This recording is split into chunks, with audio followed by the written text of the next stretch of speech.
We're here in Salt Lake City, Utah at Level 9 Sports retail location with Chris, the Fischer rep, to get the vacuum boots custom molded in the vacuum fit stand. How you doing? I'm Chris here with Fischer Sports. Excited to talk to you about vacuum.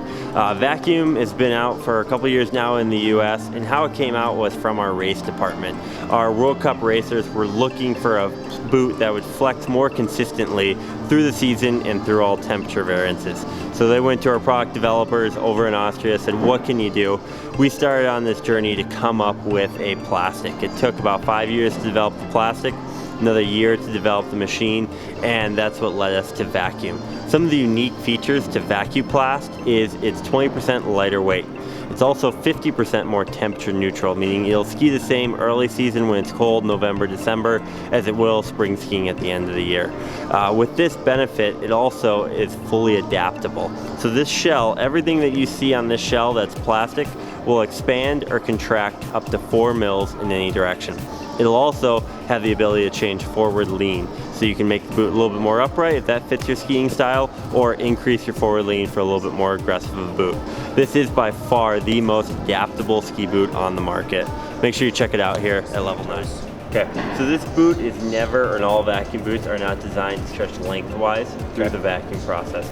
You can get more room out of the toe box by doing a punch afterwards or before, but the plastic is much thicker right through here, so it will not get longer through the vacuum process. Okay. So that'll be something you can work on after.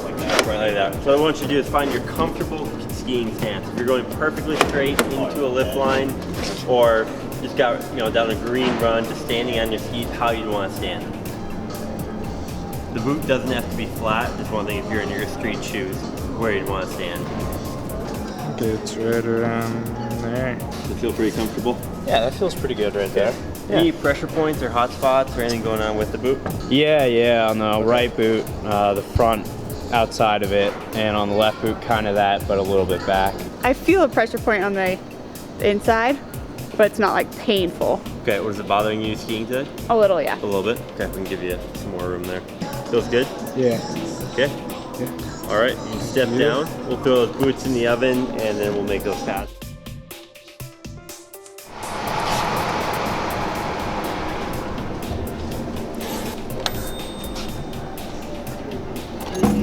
So you can see this plastic, we can open it up on the lower cuff. You can see my hand coming out. I can also push this boot totally together. So we can really do whatever we want with this plastic. Good to go.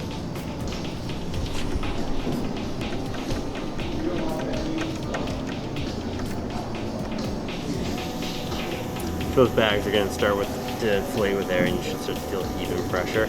You're going to feel more pressure on that ankle where you have that pad. Okay. Talk me through, you've been on the machine for 30 seconds, what you're feeling. Snug. Where about? It's pretty even all the way through. Okay. Besides where we padded up that spot. Yeah. So I'm looking for in the heel a firm handshake. Are we there? Not quite. Not quite? No. So because of that, we want a firm handshake in the heel. That's where, when we talk about the heel, we talk about this area of the boot. This area of the boot's where you get all the fit, the drive, the performance comes from right here. These buckles should just fold over, keep the snow out, keep the foot comfortable. So what I'm going to do is I'm going to up the pressure. You can hear the compressive kick back on. Now what happened in that ankle, especially kind of right in this area. Yeah, that's definitely... Came in a little bit? Yeah. Good. So you can always make changes. Recommend doing it within the first 2 minutes. Then from there on out, the machine will just keep that pressure. If a customer came in, they had a narrower volume foot, regardless of their skier type, we're going to use higher pressure because we're going to need to bring that boot in around their foot. If they had a wider foot, this is a 98 last, say it's a 100, 101 last, completely in the realm of what this boot can do, expanding to 4 mils, we're going to use a lighter pressure because we need that plastic to splay out, regardless of if they're the best skier on the mountain or first time out. So it's all based on foot shape and how we determine the pressure. Really snug. A pressure point on the left back heel just showed up right at the pressure got to the max there, but it's not bad. And up towards the front where the problem areas where it's very, very tight. Okay. And Yeah. So we'll be tighter there because we're pushing it out, but we're using your foot to push it out. Okay. And the ankle, I'm looking for a firm handshake. Yeah, it feels really snug and in there. Okay. Yeah. Cool. Then it's just gonna count you down from 6.5 minutes. Woo! At first, taking the boots out, it was just like any new boot. Had its painful spots, but after doing the vacuum process and the heat molding and all that, they feel like I've had these boots for a few years. I feel like they're blown now. They're just molded right around my foot the way I want it to, and to be honest, I'm kind of excited to bring these skiing tomorrow. Then tomorrow when you go ski, you can buckle it up just like you normally would. Awesome. No problem there. Sweet. Thank you so much. Yeah, you're welcome. That was Enjoy. cool. Will do. Stay tuned for day 2 on snow. The boots have been molded and we're going to hear all about the differences.